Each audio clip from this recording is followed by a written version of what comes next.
Promets-moi.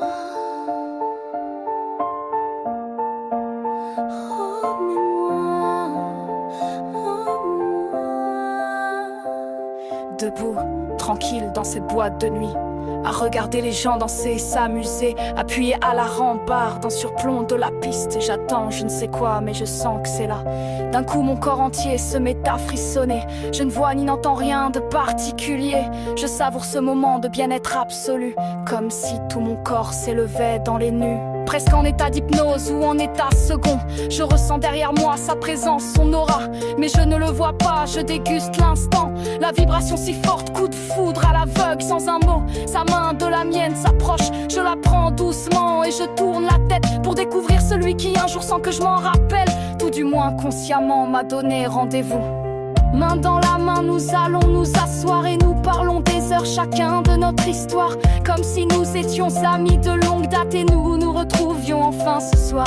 Tout paraît évident, fluide et rempli d'amour. Nos amis respectifs nous observent et baillent. C'est pour tous une première, nous voir agir ainsi. Ça nous ressemble pas, mais c'était juste écrit. Lui et moi sans savoir, sans chercher à comprendre. Dès cet instant sentions qu'un bout de vie ensemble s'imposait, évident et presque même urgent. Nous allons savourer des mois de vie commune, dans l'amour sans jamais se poser de questions, passionnément guidés par la force de vie.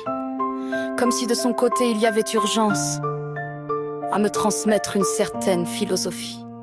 Et puis ce fameux soir, lui un peu fatigué, dans la conversation, me parle de sa mort.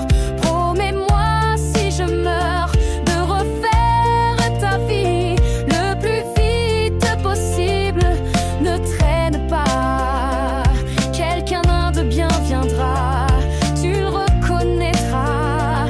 Promets-moi de dire oui et d'aller avec lui. J'avais 23 ans, je ne pouvais pas imaginer qu'un jour sans lui je devrais exister. Promettre fut difficile, mais j'ai bien ressenti qu'il était important que je réponde oui. Cela n'arrivera pas, vraiment n'importe quoi. Nous étions immortels, jeunes, en pleine santé. À peine 5 minutes après avoir promis, dans mes bras il tomba d'un coup inanimé. J'ai d'abord cru à une blague, en bon acteur qu'il était, mais du sang de sa bouche s'est mis à couler. Pompier, hosto, médecin, attente interminable, rupture d'anévrisme, il n'y avait pas d'espoir. De son coma, nous devions le débrancher. 25 ans mort, jeune, en pleine santé, chacun de ses organes a été prélevé. Promets-moi si je meurs, promets-moi si je meurs. Cette phrase en boucle dans ma tête tournait. Il savait, il sentait que son heure était là, et son dernier message devait me le prouver.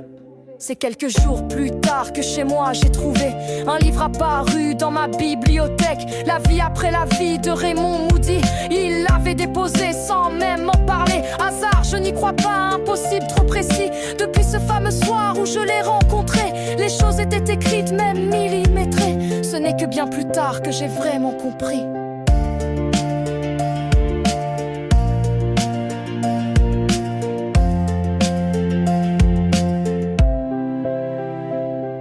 J'ai tenté de survivre à ce décès brutal. Alcool, drogue et médoc m'ont servi de béquille, et l'envie d'en finir m'a pris plus d'une fois. Et pourtant, promets-moi, résonnait fort en moi. En deuil à 23 ans, ça attire les hommes qui veulent vous consoler et arrivent en sauveur. À chacun un refuge, je n'ai pu qu'imposer. Jusqu'à ce fameux soir, 2 ans après le drame, alors que je repoussais ces timides avances, une voix dans ma tête m'a dit: tu m'as promis. J'ai compris que celui qui était devant moi était cette rencontre prévue ce fameux soir. C'est ce quelqu'un de bien qui m'était envoyé. J'avais promis pour lui, je le reconnaissais. 30 ans plus tard, à mes côtés, il est toujours présent. C'est avec lui que j'ai eu mon enfant. Même s'il est devenu depuis l'homme de ma vie, jamais je n'oublierai celui qui m'a ouvert les portes de l'infini.